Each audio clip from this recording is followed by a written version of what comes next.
Welcome to the Rated G for Gamers podcast, episode 72.5. I'm your host, Dave Rotino. This is my co-host, Dan, the podcaster formerly known as Classic Robinson. What's going on, man? Well, if this was a movie, it'd be take two. It would be take two, yes. We're rolling again. Some minor snafus last week. Had some technical difficulties. Thought the original episode 72 was in the books. We had some issues. So if you were wondering where the episode was last week, that's where it was. It's on the cutting room floor.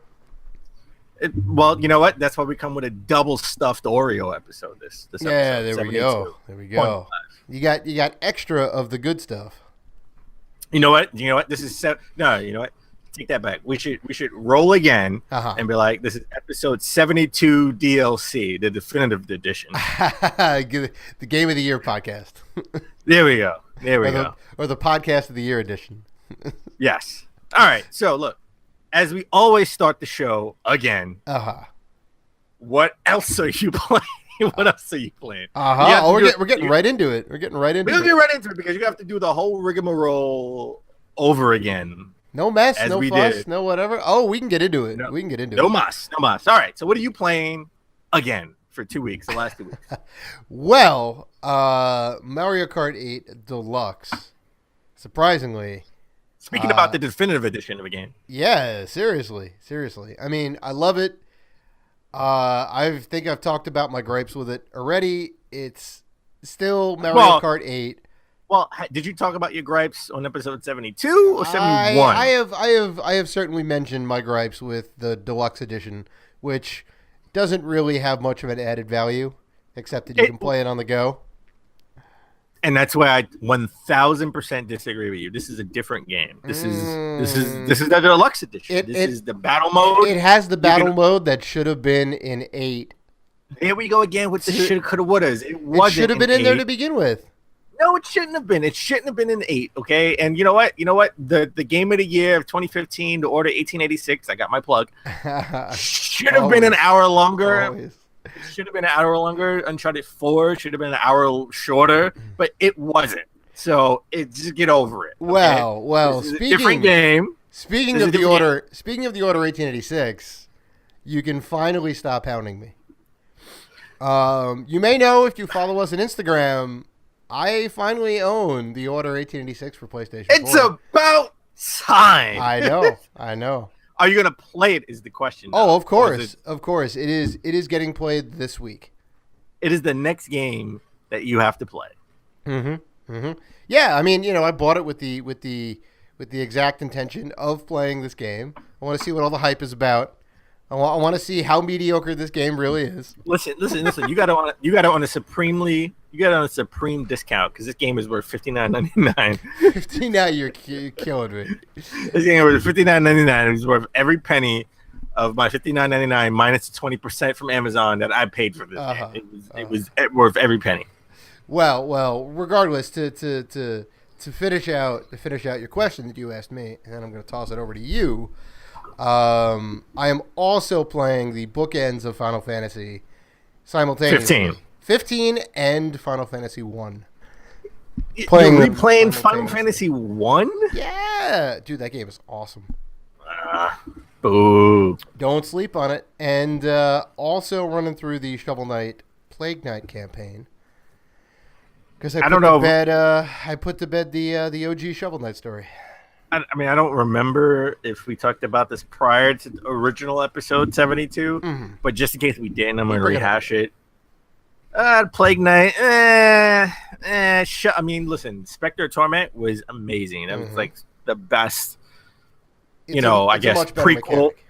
Yeah, it was the prequel to the Shovel Knight story. You know, you didn't have the map, you went straight to like whatever level. And the playing mechanics were amazing. The Plague Knight one, throwing bombs, can't jump, really. I mean, it's all about throwing bombs. Yeah, like, it's a lot more difficult. It is a lot more difficult. It is. That's that old school. I can see that game, Plague Knight, just being an NES game. Yeah, 100%. Being just like 1,000%, like, unforgiving. in difficult. Like you don't need a difficult setting. That's just the game. No, it's just out of the gate hard. That's it. Yeah. So, and I would never bought that game as a kid. So, well, all right. So you pretty much Switch heavy, and no surprise if you listen to the show, Final Fantasy heavy. No. I think like every week, Dave is just going to replay another Final Fantasy game. There are like 50,000 of them anyway. I would be, and I own most of them. I could totally do that. I would totally do that. They're just like this episode, right? Subdivisions of each each game. Final Fantasy X-2, Final Fantasy 12, Zodiac Age, Final Fantasy whatever, yeah. Tactics. Sure. Oh, hey, Tactics is awesome. Whatever. All of them. Tactics A2, Tactics War of the Lions. I gotta say, I think Final Fantasy 15 is like the Final Fantasy game I played the most of, which I can tolerate. Yeah. They changed a lot with it for the better, I think. They kind of modernized it a little bit. They made it like more open world and just kind of. Well, they made it. Listen, I got tired of cooking and grinding and sleeping and eating. I got a little tired of that. So I don't need my games to be real life. I got to live real life. I need it to be a fantasy game. Well, it's like funny once you get past like all of that opening bit and whatnot, it starts going down like a more linear story path, and then you start getting into like the big set pieces. Hallelujah! That's what I want. Linear. Well, there you go. I'm all about those linear games. There you go. It gets very linear apparently. So, all right. So just to get into what I've been playing, this was my show of PAX, PAX East, 2017. What remains of Edith Finch? Say that 10 times fast. Edith Finch. I'm always tongue twisted. Tongue twisted. In original episode 72, I knew I butchered that name. It was like always twins. Well, I mean that's just that's the Dan Robinson special. Yeah, listen, I don't give a shit what the name, how it's pronounced. Okay. Pronounce it the way I want to. Okay, wait. Pop quiz. Who was the developer on the Walking Dead games? TT game. TT game. Not to be confused with the actual developer called TT Games. Right. Telltale Games. Tall, whatever. TT. Close enough. You know what? So TT Games from now on, okay? May 2017, TT Games will be ever known TT Games. Tall, Tilly, Telly, Tattler, Tots will now be called Double T Games. Double T Games. All right. Games. Okay. Double T Games. Double, Tall Tots, whatever it's called. Tater Tot Games. Boom. Tater Tot Games. But anyway, you have to play. I got to tell you, I can't express this enough. You have to play what remains of Edith Finch. Now, we got to rehash a lot of stuff from the last week's. Well, hey, bring up. Let's get into your experience. Tell me about it like you haven't told it to me twice before. Which I have already. I love this game. I think it took me about 4 hours, maybe. I'm like maybe throwing an extra 20 minutes in there, but less than 4 hours. You said not to cut you off. Like that was your game of PAX this year. Yes, it was you were all about it.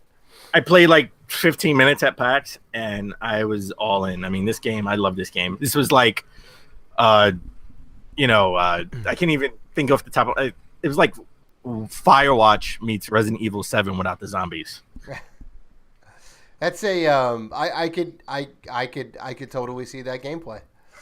Well, no, look. So basically, you're Edith Finch, and you go back to your family house, which this house has been in your family for since like the early 1900s, right? Mm-hmm. And you're like the last surviving Finch, and each part of the house is sort of like a different member of the family, and you have to go and discover what happened to your family. You're pretty much, the map is your family tree, and every time you go to a different part of the house, you sort of research a part of your family history, and you sort of live through, like you sort of go back in time and live through that family member, and every family member is a different game mechanic, which is like pretty awesome, right? Yeah.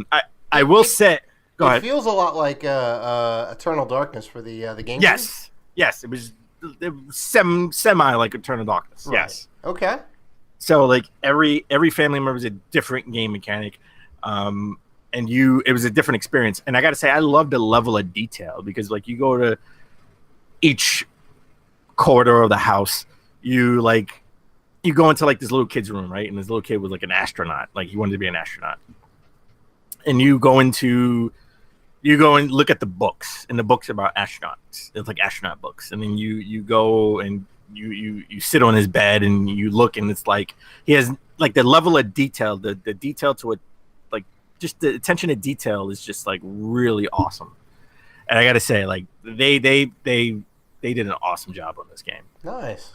Okay. With the exception of, and this is minor spoilers for the game, you play as like I guess your cousin in like the early 1900s. She's a little girl and she has a wild imagination. She imagines herself as different animals, and then she imagines herself as like an owl. And just the flight mechanics sucked, and that was like my only complaint about the game. That took you out of it. All right.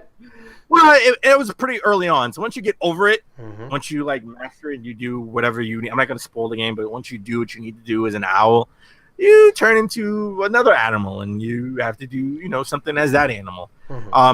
It's sort of sad because each family member pretty much dies, and you play them before they die, before their demise. So I got a little emotional. I won't spoil the ending to you, but the ending was something I suspected. But then, sort of every time I suspected it, every different family members, different game mechanics, the story took me away from what I was suspecting. And then I was like, all right, maybe it's not that. And then at the end, I was like, oh shit, it is that. So listen. It was worth the explicit tag for this episode for that one curse word I just said, and I apologize, but you got to play What Remains of Edith Finch. $20. It's like $5 an hour, so it's worth your time. Okay. I got back to I got back to Zelda on the Switch. Oh, good on you. Good on you. I had to, man. I told you I needed a break from Zelda. Yeah, because you could really burn yourself out on it, and then it's just like, ugh, I don't want to beat it.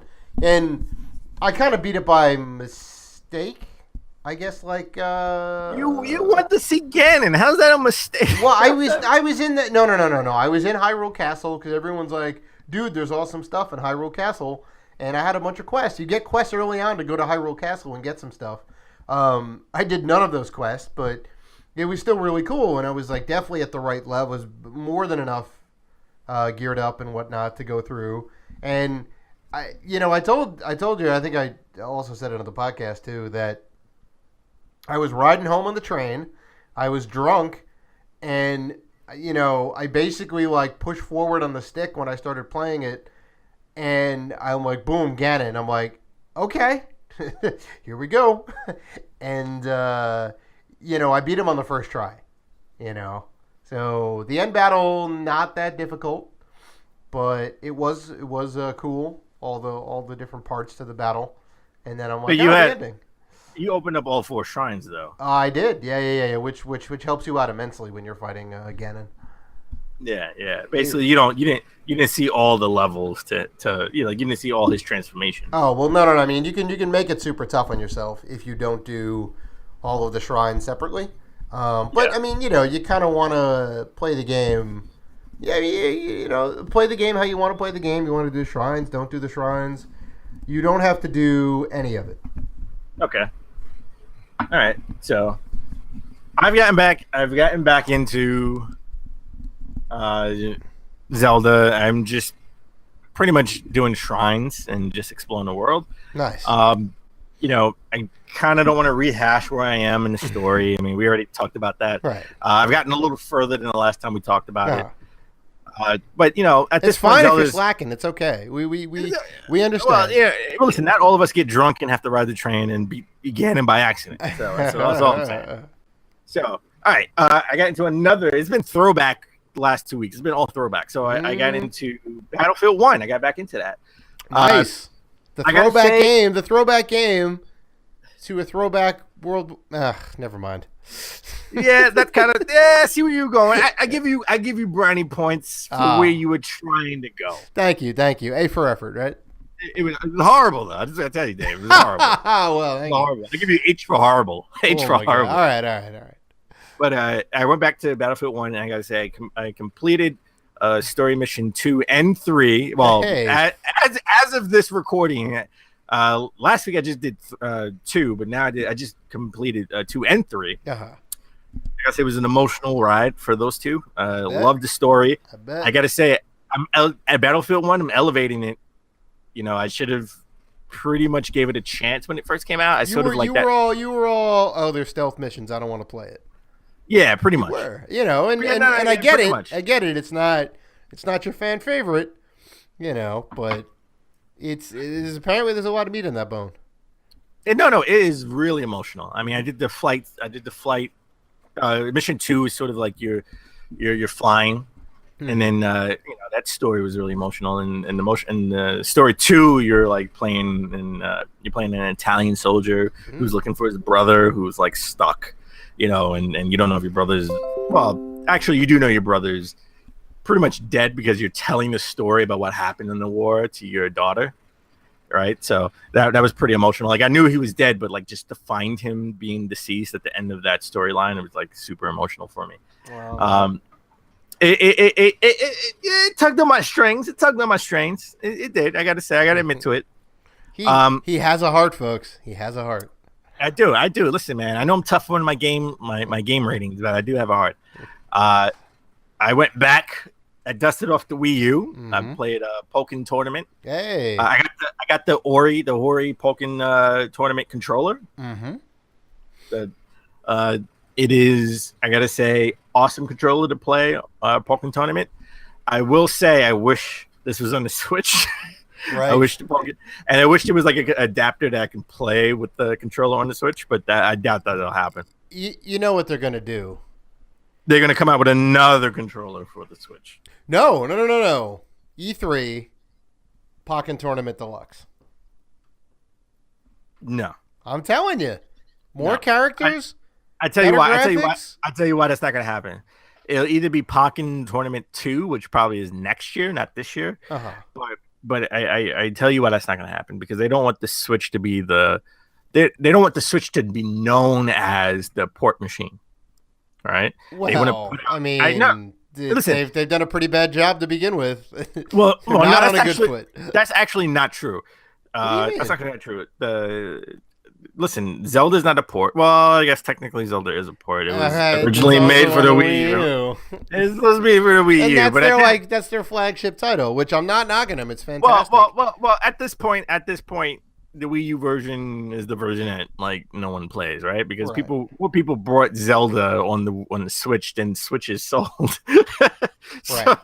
So you know, like I got to say that Mario Kart Deluxe is a new game. No, it's not. It just has battle mode, and you can hold 2 items at once. It is not a brand new. It still has Mario Kart 8 in the name. They put Deluxe at the end. I will not give that to you. Yes, it will, because I guarantee you there won't be a Mario Kart 9. I guarantee you that it won't be. That doesn't make Mario Kart 8 Deluxe. Yes, it makes it 9. Game. It makes it 9. Listen, I gotta shake. Why didn't they just call it Mario Kart 9? I got a Shake Shack bet on this. All right.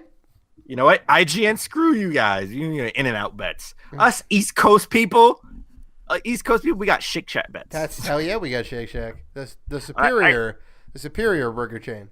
The only burger chain where you can get, you know, your burger with potato bread. Oh my god, making me hungry right now. I know. So, but anyway, I got a Shake Shack bet on this. The next Mario Kart will just be Mario Kart 10. Wait a minute. You still have to give me a game that's not a port. And Puyo Puyo Tetris. Yes. Puyo Puyo Tetris is not a port. No, it's a mashup of 2 separate games. Wonder Woman? That's not even out yet, is it? Wonder Boy. Oh, Wonder Boy. Wonder Boy is technically Snake Pass is not a port. Snake Pass is not Wonder a port. Boy is technically a port of a Sega Master System game, but It's new. Great graphics. Yeah. All right, I'll give you a Snake Pass, and I'll also give you Wonder Boy. But honestly, you're stretching here. Puyo Tetris. It's a port system. Puyo Tetris. No, that's not a port. You've got one wholly new original game.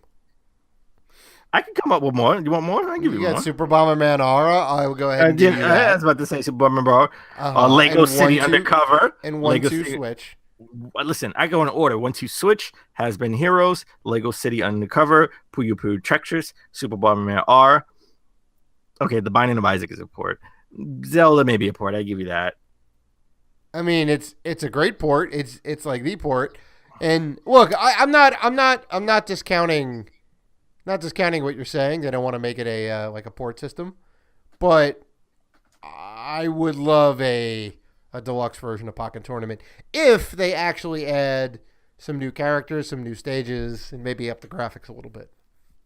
I would buy it. I don't want to stick with the review. I don't want to stick with the Switch. I want to stick with the Switch. I mean, I have been playing Mario Kart 8 Deluxe, which I didn't know that not only did that stupid antenna is automatic, where you can't it auto drives where you can't just ride off a cliff. Oh, but, you have to turn that off every time you play. It's ridiculous. You have to turn it off, and acceleration is automatically turned on too. I didn't notice that until recently. I was like, wait. I didn't pause. I thought I paused and I didn't pause, and I looked and I was like still going. I was like, I was like, wait, what? You can technically have all the assists on, put the controller down, and it will play for you. Yes, pretty much. I've been playing that. I mean, I got a gold medal in all the stages on 50cc and 100cc. So right now I'm up to 150cc. Finally, you're coming up with the big ones. Like 20 stages. I mean, this is a new game, right? I got 2 new stages, so it makes it a little bit longer. Sorry. Also, I've been playing Dragon Quest Heroes 2, the demo. You can get the demo for PS4. That's sort of like it's like a Dragon Quest game / Dynasty Warriors. It is. Right? Yeah, it's Dynasty Warriors with the Dragon Quest guys, and it's. I've been playing the first one, and it's fantastic. I gotta say, I like Dynasty Warriors. Mm-hmm. So I like Hyrule Warriors. Yeah. So this is up my alley. I kind of like this game. Yeah. I'm probably gonna get part 1 too. Mm-hmm. So. Oh, you should. I think you can get it for like $20 or less now. And finally, I've been playing Little Nightmares on Xbox One. Oh yeah. Go ahead. Did you get the deluxe edition with all that good stuff and whatnot? Well, I don't know if this was planned, but you could only get the deluxe edition. At least when I was buying it, you can. I only had the deluxe edition with the little figure. Yeah. Oh, neat. So I got it for Xbox. It's like playing Limbo, but a little bit harder. Mm-hmm. It's definitely like Limbo in that sense, side scroller, with the exception that you're not just going left and right. I can go up and down too. Nice. You can go in 2 axes. Yes, pretty much. Well, you go in what was it, 8 axis? Well, sure. Yeah. I guess they have diagonal up, down, left, right. Yeah. Yeah. I really got caught up with the What Remains of Edith Finch. I got caught up with Mario Kart Deluxe and Battlefield 1. So I didn't really play a lot of it. I played maybe like the first half an hour. Mm-hmm. I pretty much played it until I died the first time, and I was like, I'll come back.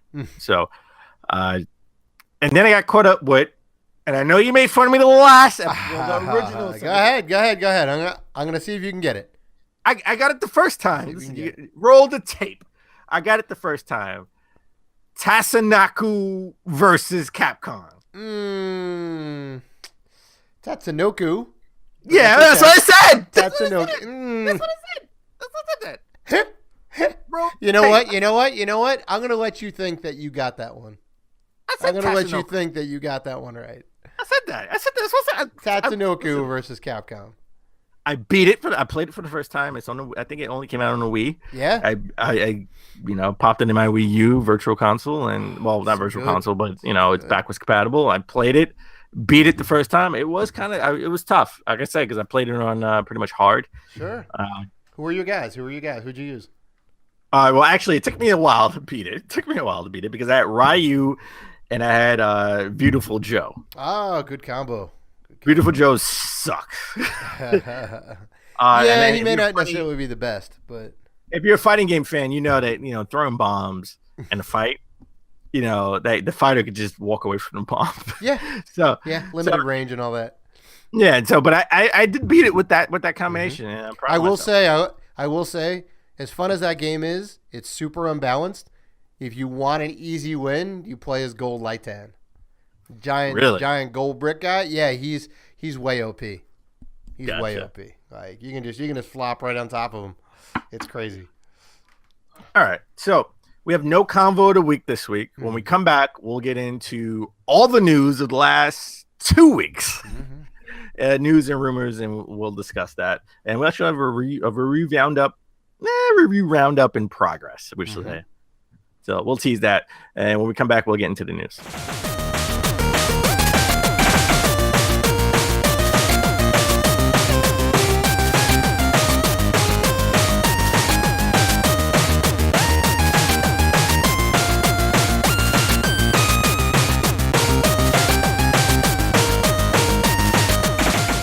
And we're back. All right. So let's get into the top news, rumors of the last 2 weeks. Let's do it. Again. All right. So when 2 weeks ago, the Nintendo launched a new Nintendo 2DS XL. Say that 10 times fast because new Nintendo 2DS XL. 2DS XL, right? The new Nintendo 2DS XL. Well, they had the old 2DS and they got the 3DS, the new Nintendo 3DS XL. So now we got the 2DS XL. Yeah. Have you speaking of the bad naming conventions of the DS, somebody had a graphic going around on Reddit, and it was like Nintendo DS, DSi, Nintendo like DS XL or whatever, and then like it just like kept going like DS Lite, and then 3DS, and then new 3DS, and then 3DS XL, and then new 3DS XL, and it gets to a point where it's like super mega new 3DS XL and Knuckles mega edition or whatever. It's well, if they would have did that with the Wii U, then they would have had the success. I tell you, this should have been it should have been the Super Wii, right? If it would have been the Super Wii, it should have been nothing related to the Wii. It should have been the Switch. Well, no. It should have been the Switch. It should have just been the Switch. No. I mean, there's nothing switchable about it. Well, I'm saying it should have been instead of the Wii U. Well, yes. Oh, of course. I agree. But the Wii U makes no sense because it's like the Wii was about us, right? Right. You and me is Wii, and we're playing together. Yeah. But the Wii U, because it was like we are playing, but you are on that gamepad. Yeah. So it's we, but you, right? That's stupid. No good. But I will have to say, I don't think they could have made the Switch without the Wii U. Really? You think so? Well, yeah, because I mean, if you look at the Wii U, not to get too far off topic, the Switch is very much like the Wii U, just better, right? The distance in which you can take it is now infinite, not just like a couple, 20, 30, 40 feet.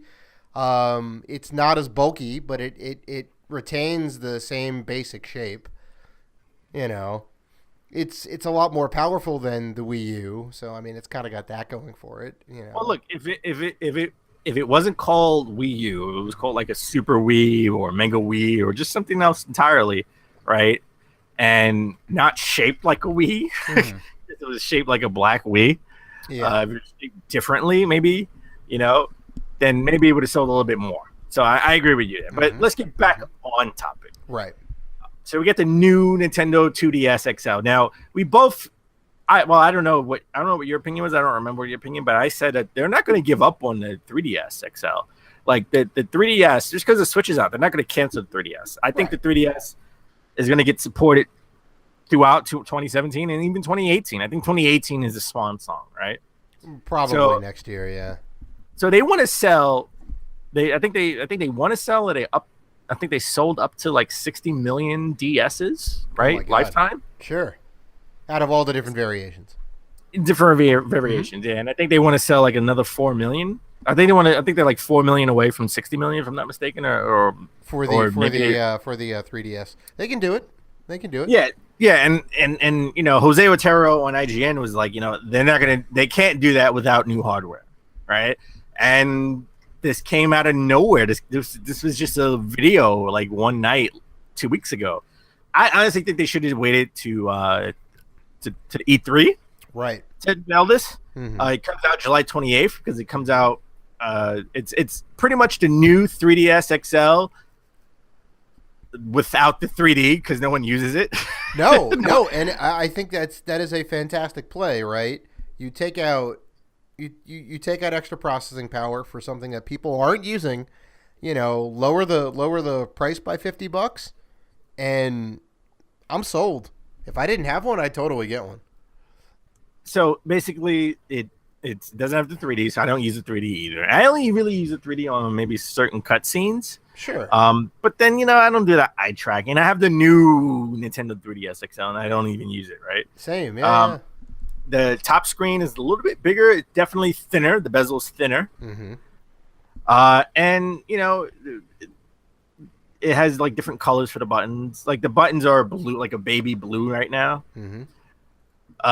It's the actual stylus is, like, half the size of a normal stylus for the 3DS. Right. And it just has this cool look. I think it just looks cool.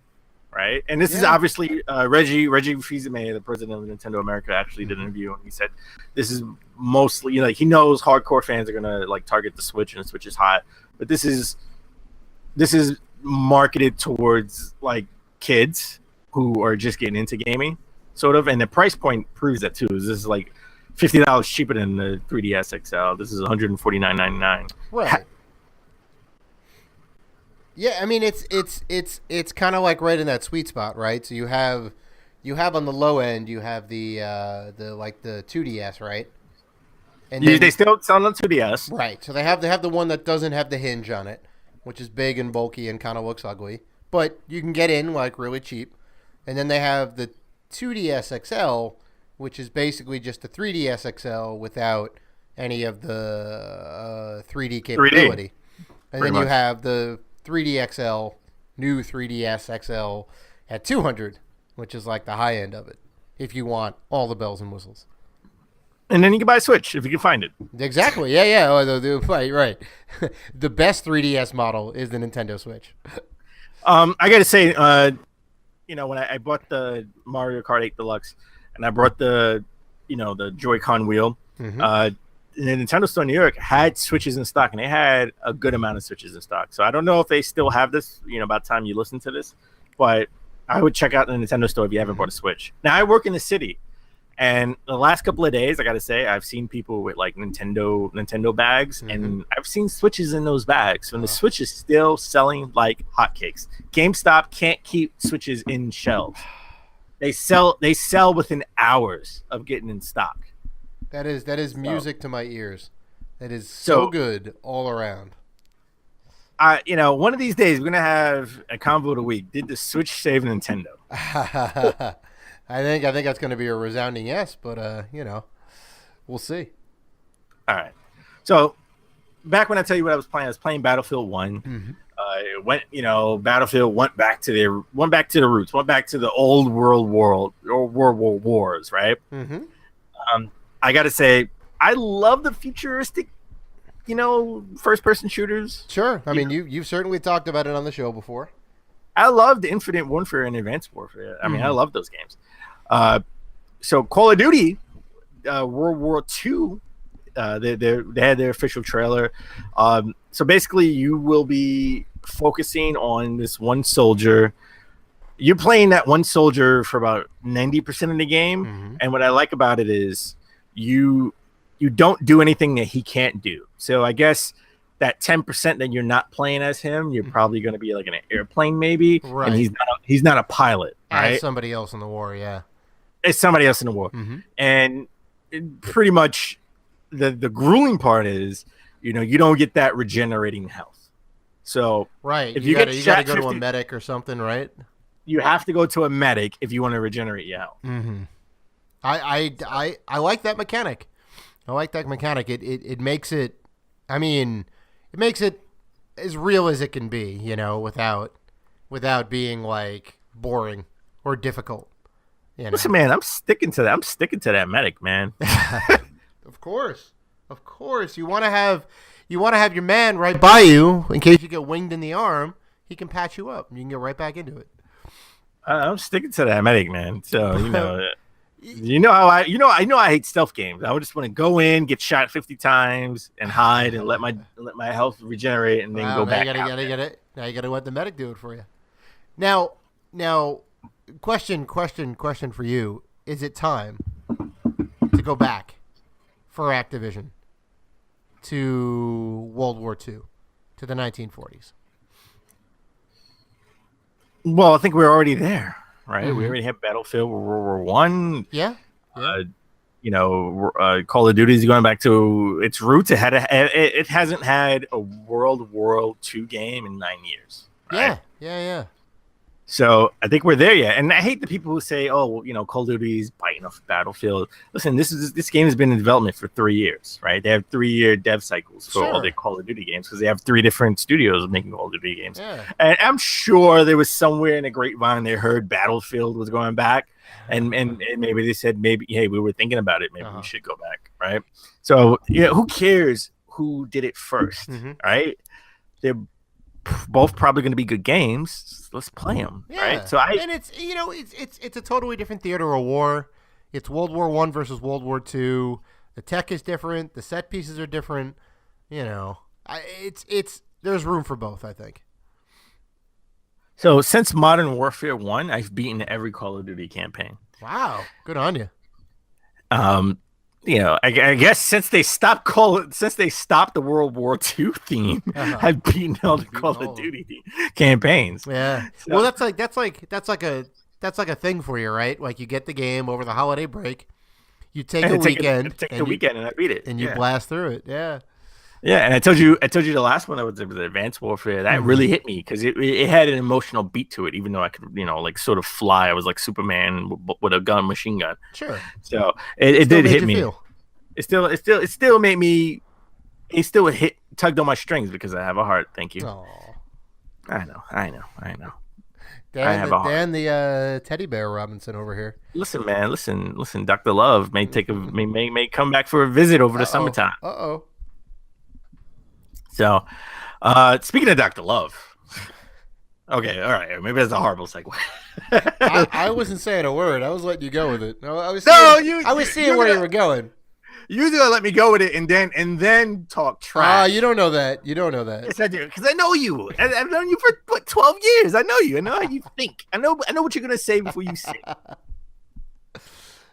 But anyway, talking about a game that Dr. Love loved.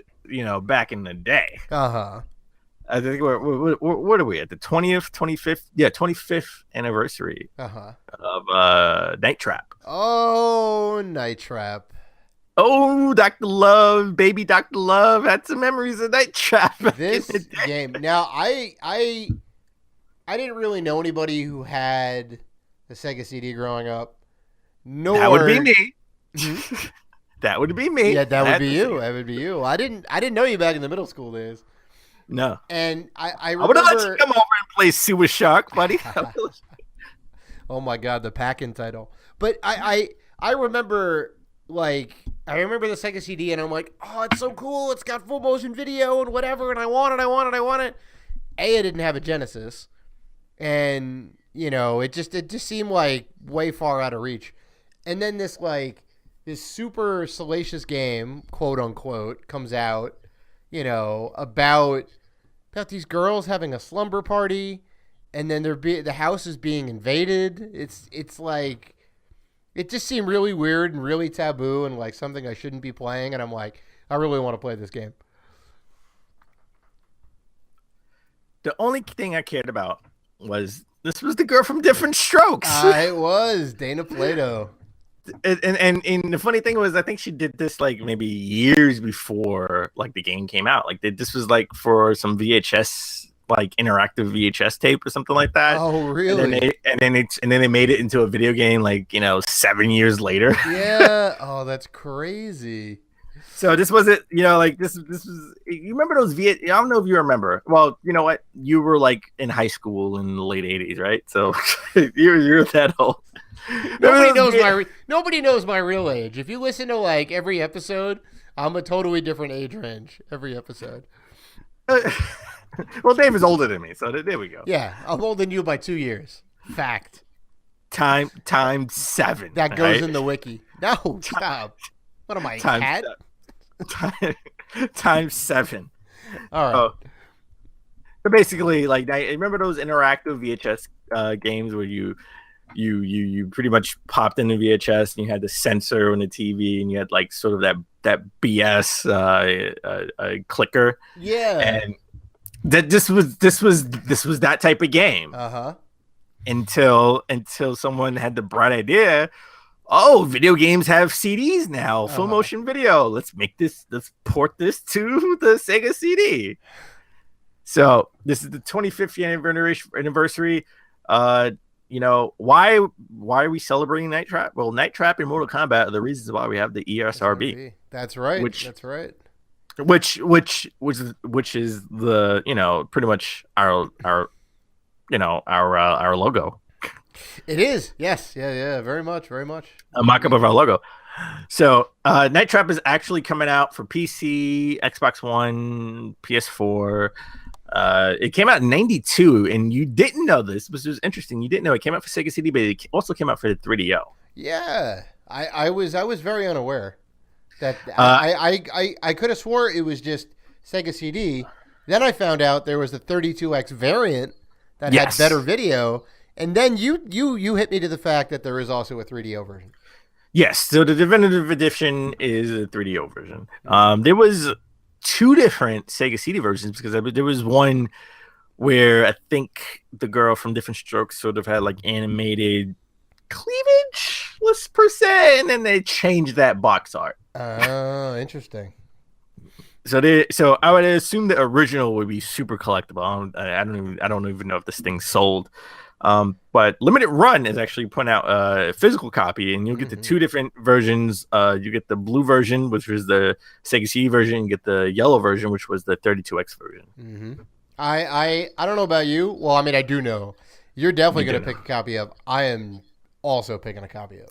I'm not picking both, but I will probably pick the Sega CD version, the blue version. Same. For Limited Run games. Same. So don't be the same. Don't bite me. You get the 32X. Be different. I'll get what I want to get. All right.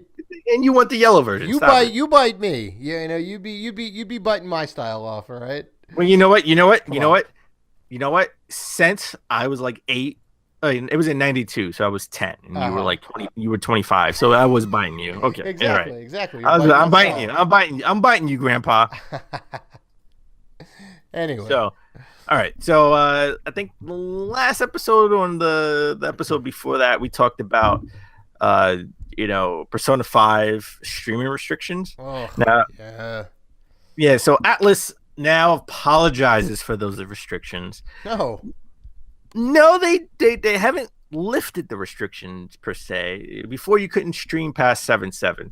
Now you can't stream past 11/19, right. November 19th in the game. In the game world, which yes, still is ridiculous. Like just take the ban off, Atlus. Come on, what are you trying to do? You're killing me. Well, they don't want to spoil it, even though the game was out in Japan for a year prior to coming out in the West, and I don't speak Japanese, so watching the cutscenes won't make any sense to me. Right. Right, and it's up to somebody if they want to go and watch those videos. They'll watch those videos. If anybody's going to play the game, game. Yeah, exactly. They're just going to play the game, and they're not going to watch those videos. Anyone who doesn't have a PS4 or has no interest in the game will just watch the videos, and they're not really spoiling anything because they weren't going to play the game anyway. I will say my only issue with Persona 5 Mhm. is the save states. Like when you're in the spiritual world, because you're like in two different worlds. You're in like the real world of Tokyo, in the school, going around talking to people, building relationships, going to school, having a job, and then you're like in the fantasy world where it's the RPG world where you're facing monsters in a castle and stuff like that. Right. When you're like in that fantasy world, you can't really save until you hit a save room, like one of those rooms where you're like hiding from monsters coming by, because you can't fight everyone, right?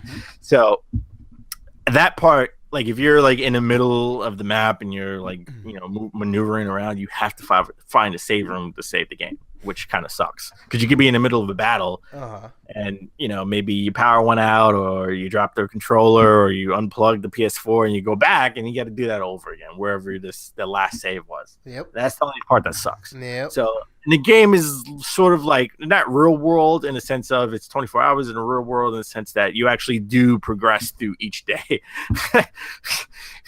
So after a battle, you go back, you do a cutscene, and then you progress. You go to sleep, you go to the next day, and you go to work, you go to school, and then you go back and battle. It took you a long time to get to November. You really got to be dedicated to beat this game. Right. This is not a game that you could just beat and the Order 1886 or what remains of Edith Finch. Nope. No. This is 500 hours. So basically what you're saying, this is a $60 game. This is a $160 game. Hey. This game, man, will engulf your life. And I give it to Andrew Goldfarb for IGN. He platinumed this game. Oh my god! In both Japanese and English, and he doesn't speak Japanese. Oh my god, that's insane. So you know what he had to do to platinum this? Like he had to go to because when you're in the school, it tells you have to go to certain classroom to like excel in the story. Right. So he doesn't speak Japanese. Right. So that means he had to go to every single classroom on all 3 floors. And it's like, he had to have had a translation guide. No, he doesn't. No, listen, people in IGN and even Kind of Funny have said no translation. He played it on his own. Oh my god. And it's, it could be like 10 different classrooms, 15 different classrooms in each floor. And it's like 3-4 floors. And he had to go to each classroom to figure out, oh my god, how to progress the story. That's crazy. He loves the Persona franchise. Yeah, pretty much. So since Persona 4 Golden on the Vita, like he's just loved this franchise. Yeah. So Persona 4 is PlayStation exclusive. But who knows? Persona 6 may come out on Scorpio one day. Who knows? So we got a little glimpse. You got a little glimpse of the Xbox Scorpio dev kit. And even I have to admit, it looks pretty awesome. So pretty much it looks like Xbox One S, because it's like black at the top with white at the top with the black bottom. And the unique feature of this, and everyone is begging Xbox to put this in the actual retail release, is the actual screen to where you can see the FPS counter. Oh my god, they're actually putting the frame rate on the front of the dev kits, at least. Of the dev kits, yes. Wow. So everyone is like begging Xbox to put this on the actual retail release. So we don't know if they're gonna do that, but I don't. Looks awesome. I think every developer is going to protest because, there's technically no way to get a frame rate count, and companies are like, our game is 60 frames per second, our game is a steady 30 frames per second. I don't think any developer is going to want that out in the wild. That's what people are saying, but consumers want it. Oh, of course, that'd be like the greatest thing if we could see the frame rate on there. I mean, that's crazy. That's it looks awesome. Now, oh yeah. On the video that you're watching, that is not real time. That is not actually real. That is something that was mocked up. Right. It's simulated. Yeah. Yeah, simulated, but on an actual dev kit, it does show that. Yeah. So that's pretty awesome. All right, let's stick with Xbox news. So Phil Spencer, head of Xbox, and I got to say, when he took over Xbox, I was super happy because he's a gamer, right? And he knows what gamers want. until certain comments he made recently that got me thinking, I don't know if he knows what really gamers want. Uh-oh.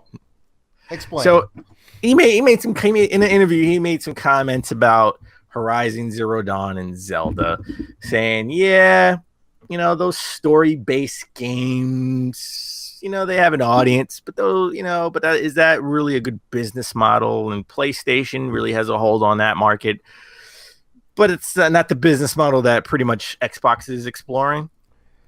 And they're exploring more multiplayer-based games. Uh-huh. They haven't found success with the story-based games, but this generation at least with Halo. What's the other big friend? Gears of War is the other big. Gears of War. Gears of War has never had a story though. I mean, they have, but it's never been good. Well, it says you, Mister. I don't love chainsaws. I've never been good. Well, I love the story. Chainsaws aside, it's a real meathead. It's a real meathead basic story, which is fine. Basically, Xbox is saying we want to focus on multiplayer games, not single player games. And one of the rumors and why Scalebound was canceled is because they were more focused on single player experience, and they really had little multiplayer features to that game. And I was and there's rumored to be one of the reasons why they sort of clashed with Microsoft over that.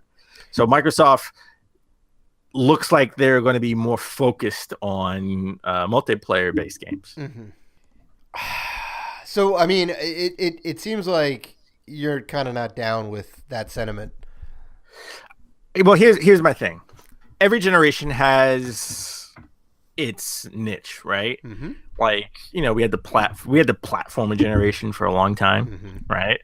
Then the first person shooter generation came out. And I think this generation is really defined by its story driven, right? It was the end of last generation, the beginning of this generation. It was story-based games made up of the best quality games, right? I could see that. You got stuff like The Last of Us and Uncharted, and some of the Halo games had a pretty meaty story. Well, I think Halo 5 and 4. I mean 4. Sorry, I get Halo 4. Everyone, it wasn't the best as far as gameplay wise, multiplayer game wise, but I think everyone it was beloved for its story and its story between a deep story between Cortana and Chief, Master Chief, right? So, and I think that was one of the reasons why Halo 6, besides it, being Locke, it's the story wasn't as good as Halo 4, its previous story. Right. So that's one of the reasons why it wasn't as acclaimed as Halo 4. Part 5, yeah. It was a little bit weak, for sure. And I think that's the same thing that happened with Halo 2 is, you didn't have the titular character in there, and the story was a little bit weak. So, yeah. Well, Phil Spencer says, that audience for that is large but not consistent. And I got to be honest, fanboy stuff aside, I just if Xbox had Uncharted, if Xbox had The Last of Us, if Xbox had a Firewatch, right? Yeah. Like exclusive to the Xbox, I don't think he would be saying these things. Yeah. They tried it with Tomb Raider, but guess what? Tomb Raider came out the same day as Fallout, and guess who's going to win that? Of course. Fallout's a giant. Can't win. Fallout compared to Tomb Raider, Fallout's a giant, and Tomb Raider is like an ant, right? And it's not like, Tomb Raider was cool, but Tomb Raider is not Uncharted. It doesn't have that story, that strong story narrative that would bring people to challenge Fallout, right? So I honestly thought that was the Tomb Raider came out to die when it came out, right? It should have came out maybe another a week prior, at least come out during Call of Duty time, right? So whatever, this doesn't bode well for the Scorpio. I don't think. Well, we'll see, because I don't necessarily think his comments are gonna stray away third-party developers, but their first-party offerings are probably going to follow suit, heavy on the multiplayer. Anyway, let's talk about a game that will come out to Xbox and PlayStation. that does have has a meathead story to it, kind of. Darksiders 3 was announced. Oh, interesting. It was at IGN first of May. IGN, well, technically Amazon broke the story 5 hours before IGN could break the story. Right. that happens all too often. Oh, here's the listing for a game you didn't know was coming out soon, or in the near future. So it's coming out in 2018. So it's a wait. It's a wheeze away. The trailer was cool. You do play as I think she's like deaf. I forgot. She's one of the four horsemen. And you do play as a female character. And just for everyone who is pissed off that she's a female character, you obviously haven't played Darksiders 1 or 2 because they do reference her. They want to do where you play a different character, one of the four horsemen in the 4 Darksiders games, right? So this is the third one, so this is her turn. And in the 4th version, you play as the last character, which is a guy. So relax. Yeah, let's not go ahead and get into all that. Darksiders sets up a lore. They're building on that lore. It's a strong, or probably one of the strongest female leads for a game. I mean, I think it's going to be good. So Darksiders, I played a little bit of Darksiders 1. I haven't really played. I didn't play any of Darksiders 2. It's kind of like a mashup of a bunch of different genres. Yeah, it's like a Zelda meets Resident Evil Dynasty Warriors type of game, right? Yeah. It's kind of got a little bit of each. I have Darksiders 2 for 360 for the Wii U. For the Wii U? For Wii U. Yeah. It makes me want to pick up the Wii U and do something with it, right? Dust off the cobwebs a little bit. It's Wii and you, me, because I'm the one with the gamepad. So I do want to play it. I want to know more about this. This is from THQ Nordic. We'll see. It comes out next year for PC, PS4, and Xbox One. So hopefully it's good. Again, I'm not a big Darksiders fan. I'm a big Darksiders fan because I didn't play a lot of the games. I played maybe like an hour of Darksiders 1. Right. So I have both in my collection. I guess the closer we get to the release of Darksiders 3, I'll dust off the part 1 and 2 and start playing it. Mm-hmm. So anyway, let's get back to the Switch. So we did, we sort of, I heard a bunch of people compare Darksiders to Zelda, right? Right. So you beat Zelda accidentally drunk, coming home on a train. Yep. I'm still on my shrine quest. So DLC, the first DLC, DLC is like $20. You got your first DLC coming out in the summer, and you got the last DLC coming out in the fall of 2017. Mm-hmm. So they announced actually the DLC pack for summer. They announced what you'll get. So you'll get the trial of the sword. So basically, you do these trial challenges. You start with like no weapons and stuff like that. It's like the Eventide Island if anybody's been playing through it, where they just strip you of all your weapons. Yeah, and then once you get that, the Master Sword always is like glowing. Mm-hmm. You always have it powered up. And you have a hard mode. So when you play a goblin, it's the blue one. Right. And not the red one. They don't have no more red enemies. They're all bluing up. Yeah. And I think there's like a whole new level of enemy too, beyond what I guess the silver is the highest, but they have another level beyond that now, I think. You got the Hero's Path mode, where you get to see where you've traveled in the last 200 hours. Mm-hmm. So if you ever wondered, did I come over here already? You'll get to see like, yeah, you already been over here. So, which is awesome. I gotta say, and I think it's even awesome that they had like the last 200 hours. Mm-hmm. You get the Korok mask. You get the Korok seeds. I don't even know how many Korok seeds there are. Like 100. There is 900 Korok seeds. What? 900 Korok seeds. Never gonna get all 900 of them. Uh-huh. Never. So, question, Dave. Is this something that would bring you back to Zelda? Oh, it's 100% yes. 100%. I mean, I'm not the only reason I put it down because I was like, oh, let me take a break. I don't want to get burnt out by it. You beat it. I did. I did. I mean, there's still a lot more to do. I do plan on coming back to it. But this is just even more of a reason to do that because it's all new content. I 100% will be jumping back into this.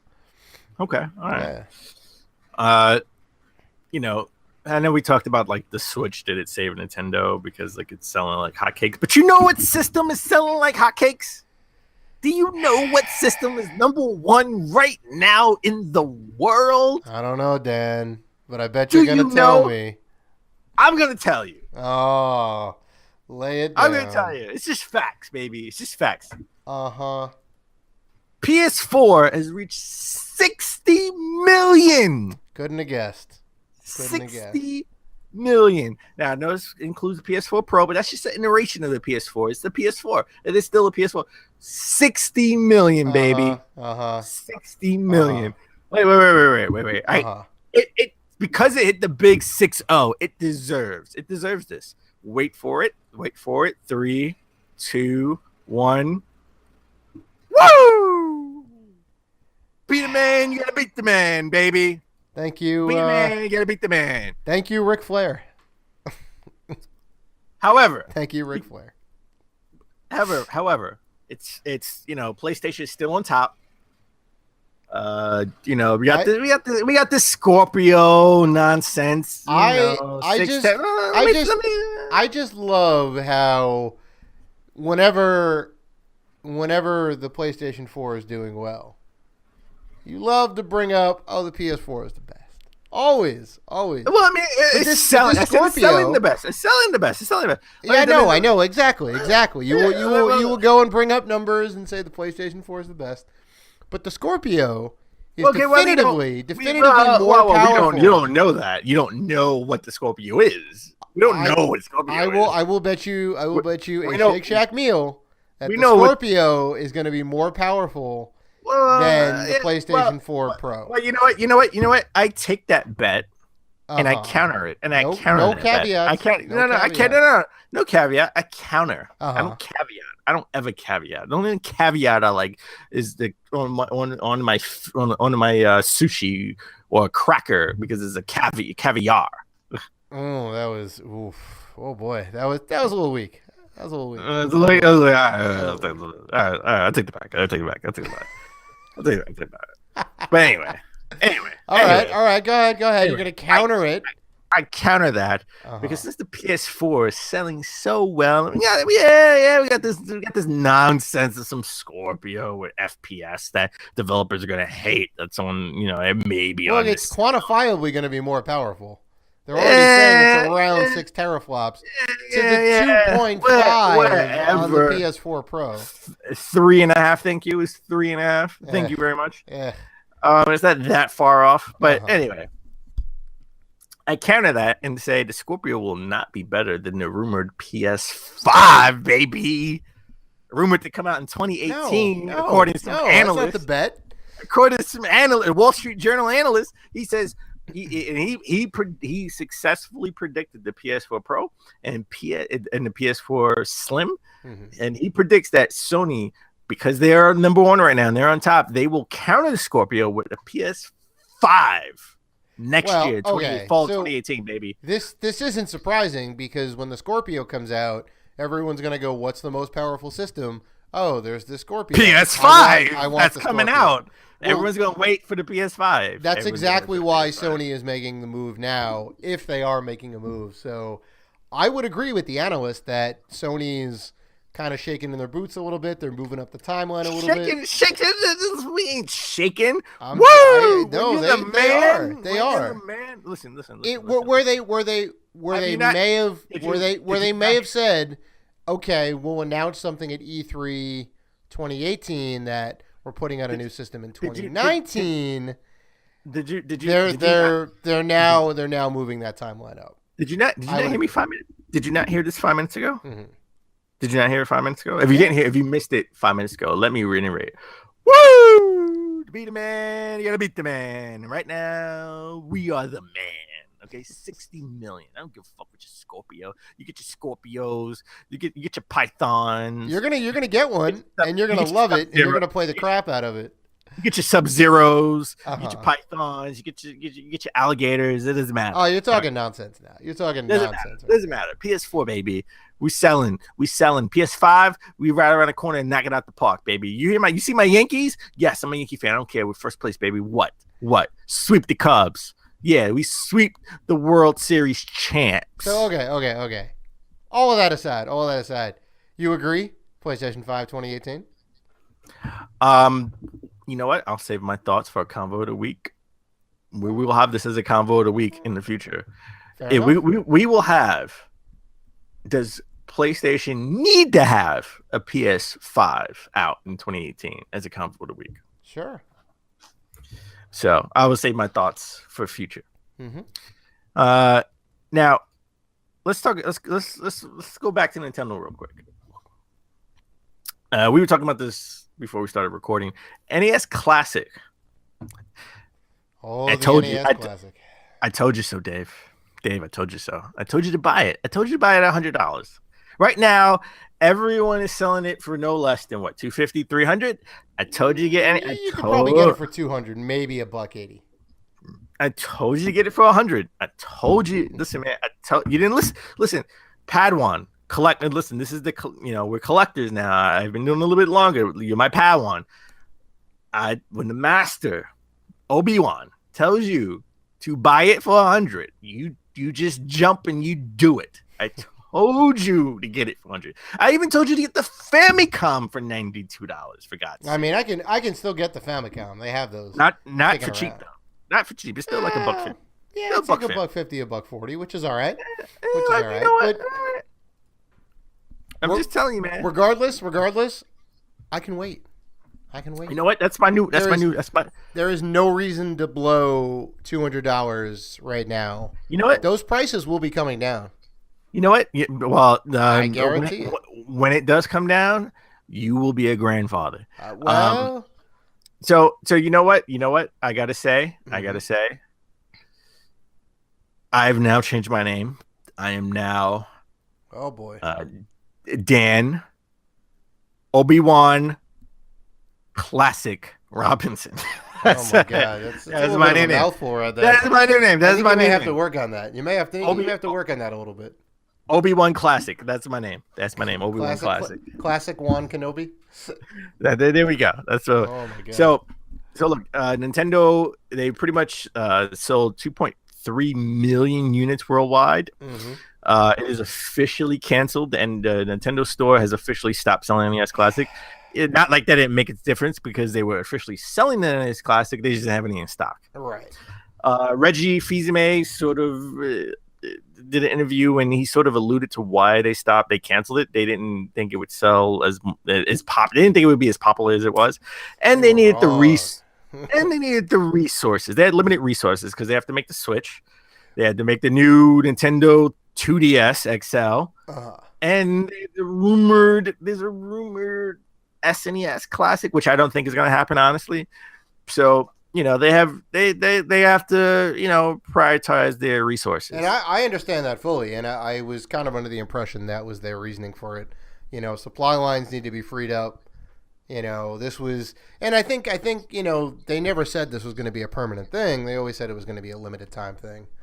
Yes. I assumed there'd be more than a handful of units that were out. So, all right, let's stick with Nintendo. This was more than a rumor, actually. Mm-hmm. I didn't want to talk about this on the first episode of 72, but we might as well talk about it now because now it's being substantiated. The rumor mill is really kicking up. The rumor is in this fall there will be a Super Mario Rabbids crossover in the works for the Nintendo Switch. Ubisoft's titular franchise. Yeah. Or spawn off the Rayman franchise, I guess. Well, they will be pretty much developing it, mm-hmm. And you'll be able to play in that the Rabbids. You get to play in the Rabbids RPG world universe. Mm-hmm. 8 characters. You get to play as Mario, Luigi, Peach, and Yoshi, and you get to play as rabbit characters dressed up as Mario, Luigi, Peach, and Yoshi. That's awesome. Hopefully we'll get I think it's slated for release in August, but hopefully we'll hear something around E3 because that's sort of like the big E3 thing. Mm-hmm. I'm kind of looking forward to this. I think it's. Did you play any of the Rabbids games? I mean, sure. A lot of them were just. I think they were all pretty much just like a collection of mini games. Yeah, pretty much. Mostly on the Wii and whatnot, but they were certainly fun. They were good in a group. All right. So as a side note, we talked about this a few episodes ago as SourceFed went out of business. Mm-hmm. That was a YouTube channel that was sort of about SourceFed nerd life. Right? You remember that? I do. Yes. I mean, both of us. We really didn't watch SourceFed that much or at all.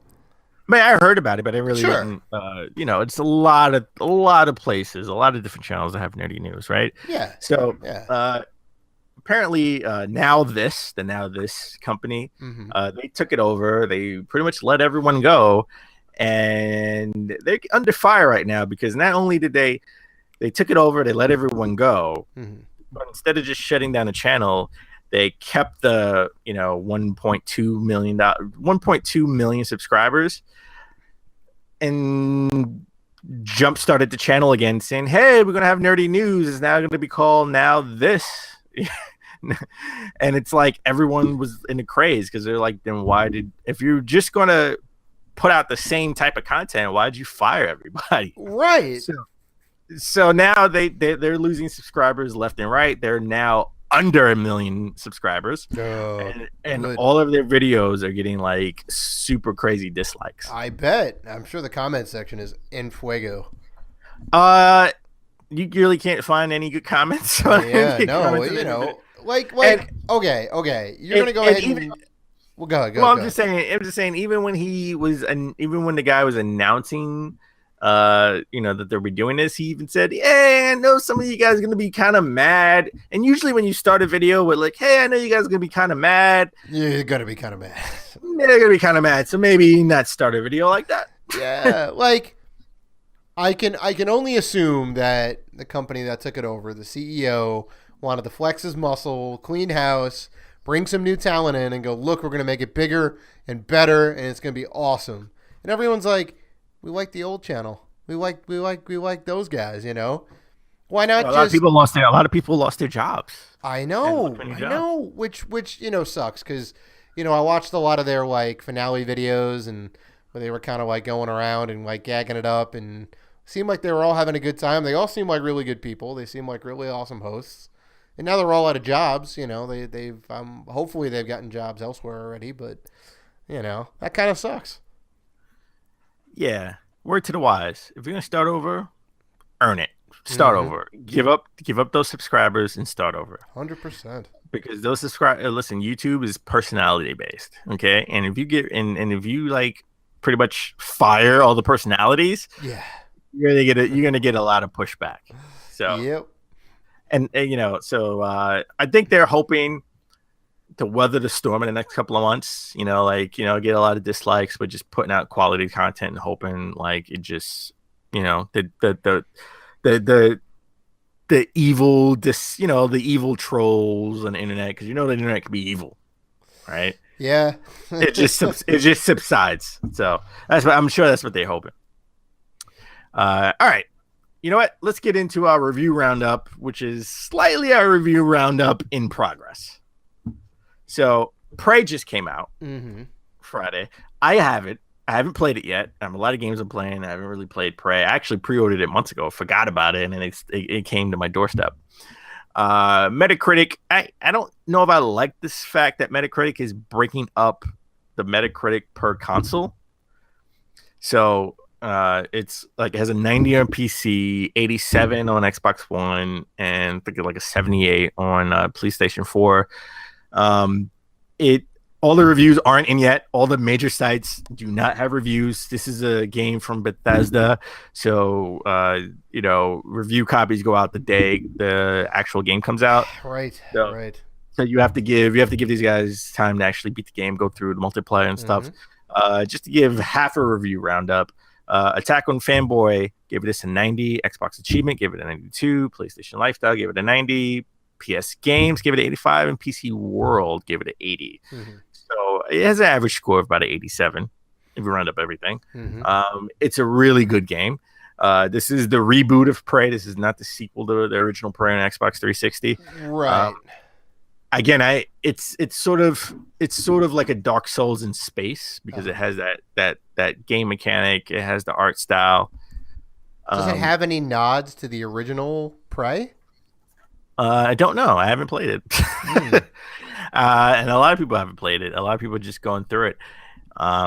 So I don't know if this is my type of game, to be honest. This is a game, if I remembered that I pre-ordered it, I probably would have canceled my pre-order and waited for this to be in the bargain bin. Just because it doesn't look like my type of game. But I have it. I pre-ordered it months ago by accident. So I will throw it in and take a look at it. Yeah, you might as well give it a shot. I mean, I'm sure you can find some good stuff about it. From all the videos I've seen and whatnot, it looks super detailed. There's a lot of I don't know. You could become a coffee cup. You could become a coffee cup. Yeah. You could become a coffee cup. That's the highlight of the game. Yeah, I just want to play the game so I can become a coffee cup and hide from enemies. That's all. That's all. Yeah. That's all I ever wanted from a game, to become a coffee cup. Well, there you go. You know what? Wish fulfilled. Zelda would be a 11 out of 10 if I could become a coffee cup Link. Right? Yeah, you're just sitting in some tavern. Zoink. Yeah, pretty much. So, I know we don't really get into movie news or nerdy news. We like to stick to video games because everyone then does nerdy news, and we don't want to sort of fall in that category. We have delved into movie news in the past for sure. We have dedicated a whole episode to Superman versus Batman. Yes, that's right. Feel free to go back into the episodes and take a listen. But we would be remiss if we don't mention the two biggest movies that came out in the last month and a half. So you saw Logan, right? Yes, I did. And I saw Guardians of the Galaxy Volume 2. Yes. And now, how is Logan without spoiling it? Because I haven't seen Logan yet. Oh, my God. I meant to talk about this. I meant to talk about this on the show before. On the original episode 72. Yeah, well, even actually before that too. Logan is bananas. Logan is fantastic. It's definitely a hard R. Seriously, from the opening scene, it's just really? Oh, it's that kind of movie, all right? And okay. This is it's the last movie with Hugh Jackman as Wolverine. I believe it's the last movie with Patrick Stewart as Professor X. That's all I can say, but see it. If you can see it in the theaters, see it in the theaters. I was excited for this movie, and I was blown away by this movie. Well, so my expectations were not low, but they were definitely exceeded. Well, when the movie came out, there was rumors that Patrick Stewart would play, Professor X again, maybe in the next X-Men movie when it's like the X-Men Next Generation, like the, from the apocalypse and stuff. Sure, kind of maybe pass the torch over to. Yeah, maybe he would play another future Xavier, but this is the last time he will play Professor X. Right. There were actually talks about Logan coming out in black and white in the movie theater too. I don't know if that actually is going to happen or not. Right. I mean, they did that with Mad Max Fury Road had a black and chrome edition, I think. Yeah, which is it's interesting. I mean, I could certainly see this movie in black and white. I want to see it in color. Yeah, well, see it now, man. I'm telling you. I honestly, I would go see that movie again. It's that good. All right. So I saw Galaxy. I saw Guardians of the Galaxy Volume 2 over the weekend, and I know a lot of this was like a surprise movie because a lot of people didn't know who the Guardians of the Galaxy were. I did because I was a comic book nerd growing up as a kid in the 90s. I didn't know it would be a good movie I know it would be as good as it was. Volume 2 did not disappoint. It was not as good as the first one, I would say. Yeah. It was still awesome. And as I told you before we started recording, minor spoilers. I'm not going to spoil the plot of the movie or anything. I mean, even though I was a little interested in how, Ego, the planet, if you know comics or trading cards from back in the 90s, Ego is a planet. So how is Ego, the father of Star-Lord? I thought it was interesting. I was like, well, how are they going to make that happen? They made it happen, and you know what? I was like, I bought it. I was like, okay, you know what, Marvel, I bought it. That's I believe it. So basically, Kurt Russell was billed as a planet. Kurt Russell is the bad guy in the movie. Yes. Oh, and he's a planet. Okay. Okay. Yes. So they saved the galaxy because they wouldn't be Guardians of the Galaxy. Right. That's no surprise. But minor spoiler at the end. I won't tell you how the movie ends. It was just hilarious where Peter Quill got his somewhere in a battle, his Walkman got destroyed. And that was like the whole major thing of Volume 1, right? His Walkman, right? Who has Walkmans now, right? But he got kidnapped in the 80s. And one of the Ravagers at the end of the movie was just like, hey, we found this in the junkyard on Earth, all the Earthlings are listening to this. This is called a Zune. It holds 300 songs. That's great. And I was in a movie there with a bunch of kids, and one of the kids behind me was just like, "Dad, what's a Zune?"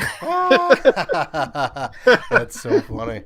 And for our younger listeners out there, a Zune was Microsoft's answer to the original iPod. Yeah. And if you don't know what an iPod was, if you're too young to know what an iPod was, think of an iPhone that's not a phone. It just plays music. Yes, pretty much. That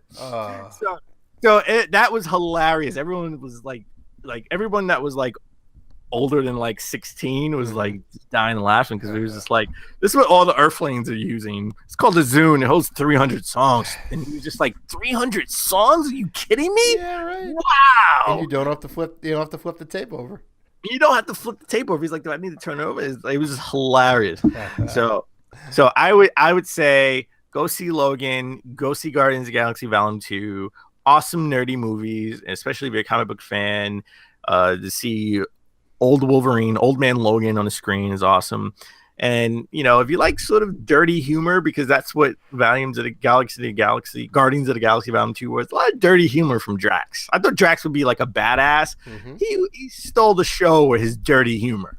That's great. Does he now get irony? No, he doesn't. He doesn't get irony. He doesn't get irony at all. And just as a tidbit, Infinity War, which is the Avengers movie, there'll be Avengers. There are two more Avengers movies, sort of like Infinity War 1 and 2, even though one is called Infinity War and the second one is unnamed. Right. They're already wrapped, and the Guardians of the Galaxy are in it, and they've already finished that, and that's coming out next year. Ooh, so that is the big movie of 2018. Where they actually get to fight Thanos. So Thanos will have a lot more on screen. Can't wait. So, okay. Yeah. So, I think that about does it. We want to thank you guys for listening, tuning in, for liking and commenting on all the social media.